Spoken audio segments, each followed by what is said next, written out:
Hello, my name is John Torres, and welcome to the first in a four-part series entitled Enriching Sabbath School. Today, our topic is fellowship. Now, we live in a society where people are constantly looking for community, for a relationship, for identity and acceptance. Now, whether they find it at the local bar, or by joining a campus fraternity, or by joining a Harley-Davidson motorcycle club, by playing on a sports team, or even here in the gym, people want to belong. And what better place to find fellowship than in our Sabbath schools? For it's in our Sabbath schools where we have the perfect opportunity to create an environment of fellowship, a place where we're not just talking about the Bible or studying the Bible. It's a place where we can go and share how it's meaningful to our lives, how God is revealing himself to us Sunday through Friday. We want to come to Sabbath school and create an opportunity where people can explain what's going on in their lives, whether your husband just lost his job, maybe your wife had a miscarriage, your son got his first car, or your mother had a stroke. You see, it's a place where you can come and not just share, but share and find encouragement and support through prayer. Sabbath school is an ideal place to creating community, and we hope that that will continue happening. In Lincoln, Nebraska, we have a Sabbath school that is doing a wonderful job of making people a high priority. And it shows in their Sabbath school and the growth that's taking place there, and the excitement that people feel for coming every week. Let's take a look.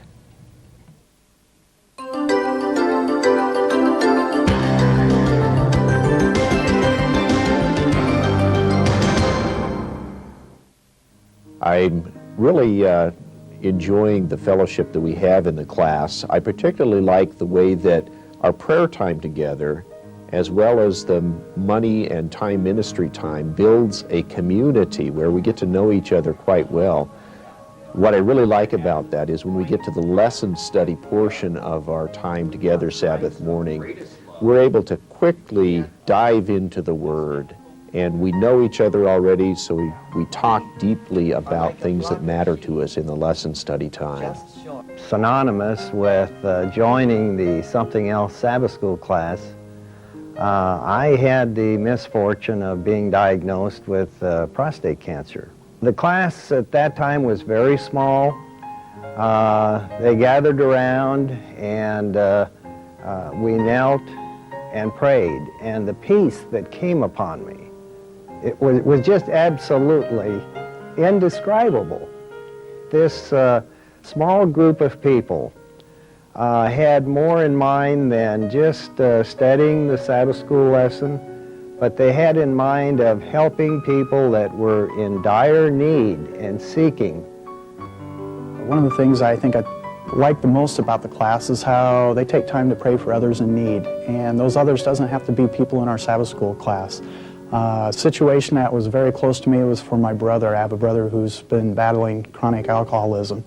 And they started praying for him, and within 3 weeks, my brother checked himself into a rehab center. And as of this taping, he has 60 days sobriety, and to me, that's a miracle.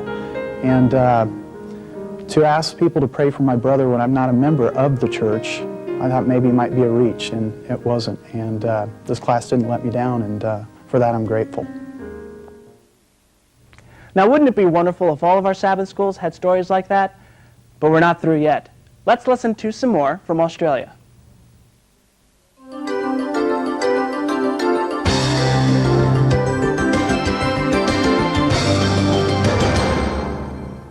It's really important for people to find friendship quickly when they come to church, particularly fringe Adventists or new people. I remember Steve coming and he said, "Well, where do I go?" And I said, "Well, why don't you try the Dinks class, double income, no kids?" He says, "Sounds good to me, that's what we are." So I went there, and about 3 months later I bumped into him and said, it's fantastic. He said, really, I didn't find Sabbath school meaningful before. We'd sort of given up. But he said, I've been coming to this church for 3 months. My previous church, I only knew those people I knew when I arrived after 3 years. He said, I've been here 3 months. I've got 10 new friends. They're the people in my class, my family. Interestingly, 3 years later, Steve started a class of his own. Try and cast a vision to our group. We say, okay, your mission is to go up there and just meet 2 people that you haven't met before. It doesn't matter if they've been coming here for 6 months or whatever, at least you're getting out there and meeting new people. And if they're new, we've got a little welcome pack that says, well, do you know about our Sabbath school classes? Have you ever been to one of our small groups? Come along, check us out. And we've got a web page for our group. There's a small Sabbath school class here, functioning like a small church. We can then, wrap our arms around a stranger and make them feel really welcome. Slowly, as we began to get involved in small groups, there was a warmth, there was a sharing, there was personal experiences being said, there were burdens that were on our heart that we actually became brave enough to actually share. And then there was prayer time together, and there was this great sense of actually all of a sudden being part of something. It wasn't just something that happened in the head, it was something that actually warmed the heart and actually made you feel accepted and part of something. Isn't it exciting to see a Sabbath school experiencing true fellowship?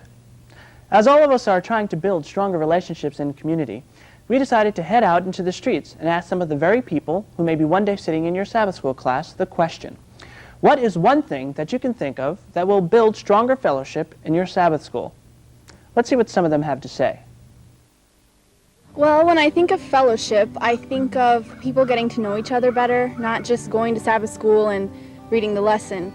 I think one really good thing that we could do is have like parties outside of Sabbath school.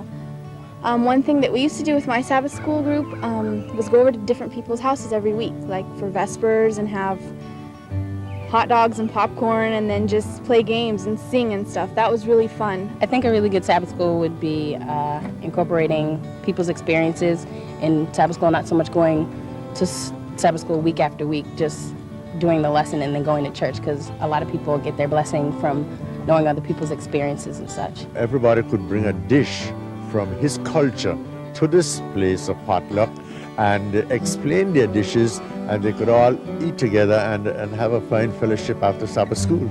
Prayer partners, somebody that you could keep accountable with you during the week. You could call each other, you could pray, you could even meet during the week and do something there. And then at Sabbath school, you could always check up and share, especially with the rest of your group, what's going on. That would be really effective for your Sabbath school. My particular group, that we meet every single morning and we pray for each other, and we've seen some awesome results. And I believe that Sabbath school should incorporate more prayer into its setting. I think Sabbath schools should plan things like a retreat.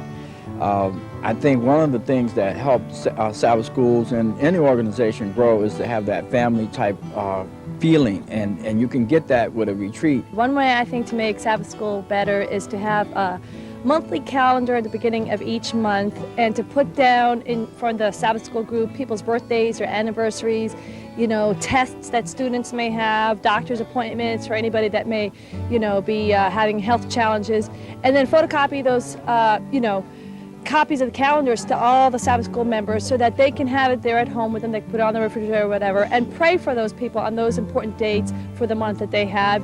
Actually, this past quarter, I took a personal spirituality and faith class, and one thing that I realized is that a lot of people overlook the benefits of fasting, and our class took a whole day together, 24 hours, and we fasted together. And of course, in the Bible, fasting is usually accompanied with prayer, and it really brought us together as a group, and I think that's an experience that a lot of Sabbath schools can share together. We've heard a lot of really creative ideas today, and ways that your Sabbath school class can help build relationships outside of class time, and also enhance your Sabbath school morning time through sharing and prayer. But I still hear the stories of people who come and leave our Sabbath schools having never felt ministered to. And it's for that reason that I want to make a special appeal to the Seventh-day Adventist World Church, my church. If we're limiting ourselves to just a lesson quarterly and Bible study every week, then we're not living up to our call. It's only part of the picture. The bigger picture is that we have to show them the love of God. Let's create an environment, a place where true acceptance and fellowship and community and the love of God are shown to the people who come to our Sabbath school.